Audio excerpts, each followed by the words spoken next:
आप देख रहे हैं नेटवर्क 33 राजकुमार के साथ। तो चलिए पढ़ते हैं आज की कहानी की ओर।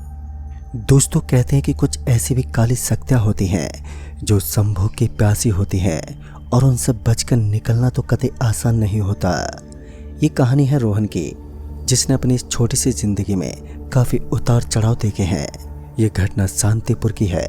वैसे तो गांव जैसी बिरादरी में इस तरीके की घटनाएं होना एक आम बात है, लेकिन कुछ लोग ऐसे भी होते हैं जो शहरी होते हैं और बाद में गांव में आकर अपने ज्ञान को फैलाते रहते हैं। शाम के तकरीबन 4 बजे गांव का एक बूढ़ा और बुजुर्ग सा इंसान अचानक ही गुजर गया, और जब उसे लोग शमशान घाट की तरफ लेकर जाने लगे तो फिर उसकी सांसें चलने लगी। एक पल के लिए वहां के सभी लोग हैरान थे और उन्हें समझ ही नहीं आ रहा था कि ऐसा कैसे हुआ, क्योंकि एक मृत इंसान का वापस उसकी सांसें लेना नामुमकिन होता है। लेकिन इस समय सब कुछ रोहन की आंखों के सामने हो रहा था। वो इन सब बातों से अनजान था। उसकी उम्र यही कोई 19 साल की थी। रोहन एक बाजारी लड़का था। जब सभी लोग वापस उस बुजुर्ग आदमी को लेकर वापस घर लौटे तो किसी को इन चीज़ों पर विश्वास ही नहीं हुआ। रोहन का मानना था कि कभी कभी हमारे बदन में फिर से अचानक ही जान आ जाती है, लेकिन दूसरी तरफ कुछ लोगों का मानना था कि ये भगवान की देन है। इसने अपने अच्छे कर्मों के द्वारा एक पुनर्जन्म हासिल किया है जो इसी जन्म में इसके साथ रहेगा। काले काले बादल आज आसमान में अपनी एक काली सी चादर के लिए किसी बड़े तूफान को अंजाम देने की प्रतीक्षा में थे। ठंडी ठंडी हवा के झोंके बादलों से उड़ रहे थे। ऐसा लग रहा था मानो बहुत ही जल्दी तूफान का आगमन होने वाला है। और ठंडी ठंडी हवाओं के बीच अचानक ही रोहन को किसी चीज के चलने का आभास होने लगा।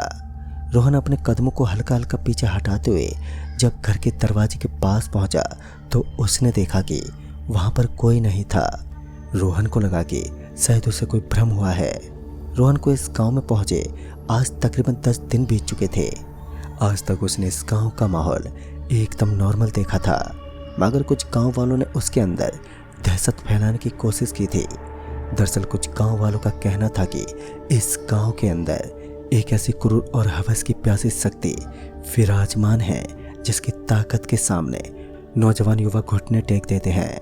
हालांकि ऐसा नहीं था कि वो काली शक्ति सिर्फ नौजवान लड़कों पर ही अपना कहर बरपाती हो। उसने 35 साल के लड़कों को भी उसने अपने चंगुल में फंसाया था। रोहन कभी भी रात के समय में गांव जैसे इस इलाके में बाहर नहीं निकला, और उसकी वजह से उसके साथ उसका कोई भी दोस्त या खास बंदा नहीं था। मगर जैसे जैसे वक्त बीतता गया तो वैसे वैसे रोहन के काफ़ी अच्छे खासे दोस्त वहां पर बनते गए, और अब धीरे धीरे रोहन के अंदर सुधार भी आने लगा और वो गांव के लोगों की तरह वहां पर रहने लगा। लेकिन एक बात तो उसके मन में अभी भी खटकती थी। वो ये थी कि एक बूढ़ा आदमी मरने के बाद वापस से जीवित कैसे हो सकता है, क्योंकि साइकोलॉजी तो ये भी कभी नहीं बता सकती और विज्ञान के अंदर कुछ ऐसा लिखा भी नहीं था जिसकी वजह से ये साबित हो सके कि एक मृत आदमी वापस अपने शरीर में अपने प्राण वापस हासिल कर सकता है। लेकिन दूसरी तरफ उस आदमी का कहना था कि जैसे उसकी मौत हुई तो उसे ऐसा लग रहा था मानो वो पानी में तैर रहा है और चारों तरफ एक बड़ा सा समंदर दिखाई पड़ रहा हो। कुछ लोग उसकी बातों पर विश्वास भी कर रहे थे तो कुछ का मानना था कि उसकी सांसें तो चल ही रही थी, लेकिन किसी ने इस बात को नोट नहीं किया और वो सिर्फ बेहोश हुआ था। खैर, अब जो हुआ सो हुआ, लेकिन गांव के ऊपर एक ऐसी बुरी आत्मा का साया वहां पर मंडराने लगा जिसकी खौफनाक असलियत तो आज तक कोई नहीं जान पाया। रोहन एक दिन शाम के तकरीबन 5 बजे के आसपास जंगल की तरफ घूमने को निकला था।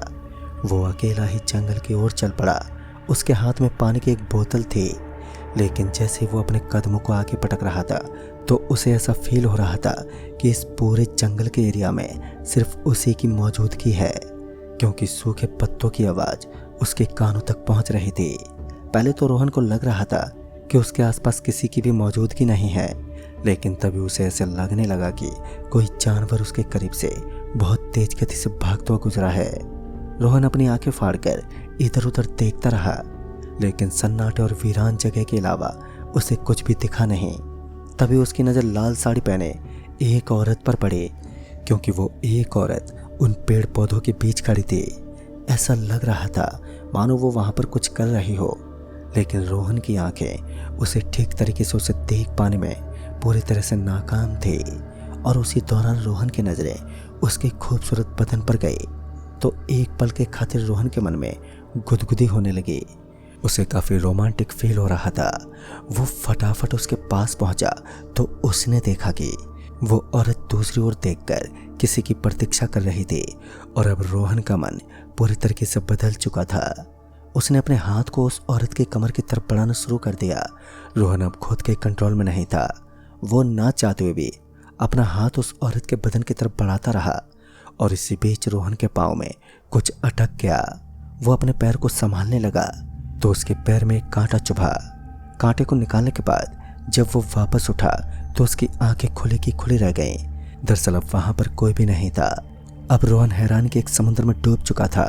उसे कुछ भी समझ नहीं आया और वो तुरंत ही वहां से निकलना चाहता था। एक बार फिर वो अपने चारों तरफ उस औरत की मौजूदगी का एहसास करना चाहता था। लेकिन ताजुब की बात तो ये थी कि बिना आवाज के वो महिला कहीं पर गायब हो चुकी थी। देखने में तो वो कोई नौजवान महिला लग रही थी जिसने साड़ी पहन रखी थी, और ऐसा भी हो सकता है कि वो कोई लड़की हो। रोहन को कुछ भी ठीक से समझ नहीं आ रहा था। वो उसी वक्त वहां से निकल गया और घर पर पहुंचते पहुंचते उसे शाम के तकरीबन 6:30 बज गए। और जब वो वापस अपने घर लौटा तब तक उसे काफी थकान महसूस होने लगी। उसके घर का माहौल भी कुछ बिगड़ा हुआ दिखाई दे रहा था। कुछ बर्तन उसे घर से बाहर पड़े हुए नजर आए तो घर के अंदर कचरे का ढेर लगा हुआ था। रोहन का दिमाग आज हताश हो चुका था। कभी कभी उसके साथ कुछ ऐसी घटनाएं अंजाम दे रहे थे जो वाकई अविश्वसनीय थे, तो कभी कभी उसके साथ कुछ ऐसे हादसे अपना भयानक रूप प्रदर्शित कर रहे थे जिसकी वजह से उसे अपने दिल में आघात पहुंच रहा था। रोहन का आज का दिन बड़ा ही खराब रहा, लेकिन उसके दिमाग में वो महिला अब बस चुकी थी जो उसे जंगल में नजर आई थी। रोहन एक बार उस महिला से मिलना चाहता था, जिस कारण वो दूसरे दिन उस जंगल के लिए रवाना होने वाला था। धीरे धीरे शाम का वक्त हुआ और रोहन के फोन की घंटी बजने लगी। अपने फोन की घंटी को यूं बजता देख रोहन ने फोन उठाया। तब तक हल्की हल्की बारिश ने छत के ऊपर दहादड़ी मचाना एकदम से शुरू कर दिया। बारिश की वजह से हल्की हल्की छत के ऊपर बूंदे गिरने की आवाजें सुनाई देने लगी। रोहन की आंखें अब धीरे धीरे नींद के आक्रोश में डूबने वाली थी। रोहन अब बहुत ही जल्दी नींद को ग्रहण करने वाला था। रात घनी हो चुकी थी। आसमान में काले बादलों के अलावा अब हल्की हल्की बारिश ने दस्तक देना शुरू कर दिया था।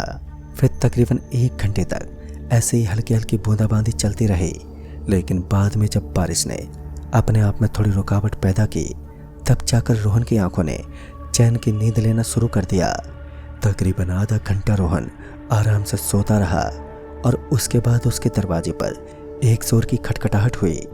रोहन आधी नींद में इधर उधर हड़बड़ाता हुआ सबसे पहले घड़ी में टाइम देखने लगा तो उसने पाया कि रात के करीब 12:30 बजने को आए थे। और इतनी रात को उसके दरवाजे पर कौन होगा। वो अपना सर खुजलाते हुए जब दरवाजे के पास पहुंचा तो उसने उस छोटे से छेद से बाहर देखा तो उसे उस छेद के अंदर से एक आंख नजर आई जो उसी छेद के अंदर से रोहन को देख रही थी। रोहन झटके से पीछे खिसक गया। उसने दरवाजे को बिल्कुल नीचे के किनारे से देखा तो उसे 2 बड़े ही खूबसूरत से पैर दिखाई दिए। अब रोहन की हिम्मत तो नहीं थी कि वो दरवाजा खोल सके, लेकिन बावजूद इसके भी उसने धीमे धीमे दरवाजे के लॉक पर अपना हाथ लगाया। दरवाजे पर हाथ लगाने के बावजूद भी उसने दरवाजे को नहीं खोला और अपने पैरों को पीछे हटाते हुए अपने बिस्तर के नीचे छिप गया। पता नहीं क्यों, लेकिन उसे बड़ा ही डर लग रहा था। रोहन की जिंदगी में ऐसा पहली बार हुआ कि उसे किसी चीज से इतना खौफ भी महसूस हो रहा था और साथ ही उसके ऊपर उसे कुछ प्रेम जैसा भी फील होने लगा। रोहन का माइंडसेट कुछ अलग प्रकार से बन चुका था। उसे ना ही तो कुछ ठीक से समझ आ रहा था और ना ही उसे कोई सुध-बुध थी। काले अंधेरे से ढकी इस डरावनी रात के बीच दरवाजे पर होने वाली खटखटाहट अचानक से वहां पर बंद हो गई और फिर सब कुछ नॉर्मल होने लगा। लेकिन तूफान का आना और दरवाजे की खटखटाहट का बंद होना, इन दोनों में अवश्य ही कोई गहरा संबंध था। लेकिन ये क्या था, ये कोई नहीं जानता। न इस बात को रोहन जान पा रहा था और न ही उसका दिमाग शांत बैठ रहा था। फिर धीरे धीरे रात बीत गई और रोहन को उसके बेड के नीचे ही नींद आ गई थी। सुबह जब उसकी आंखें खुली तो उसने पाया कि वो बेड के ऊपर लेटा हुआ था और उसके सारे कपड़े खुले हुए थे और उसे गीला गीला फील हो रहा था।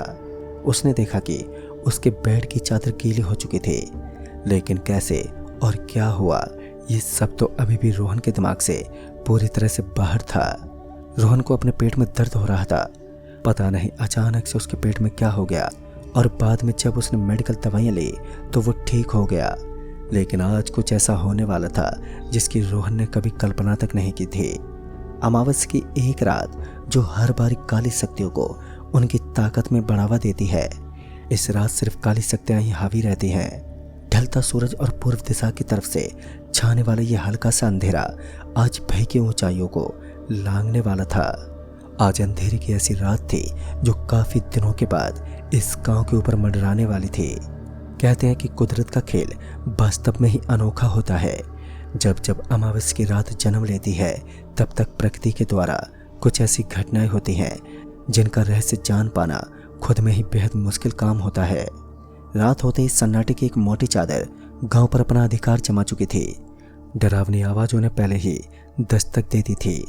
रोहन नहीं जानता था कि आज की रात अमावस्या की काली और खूनी रात है। घर का सारा काम रोहन अकेले ही संभाल लेता था और इस बार भी कुछ ऐसा ही था।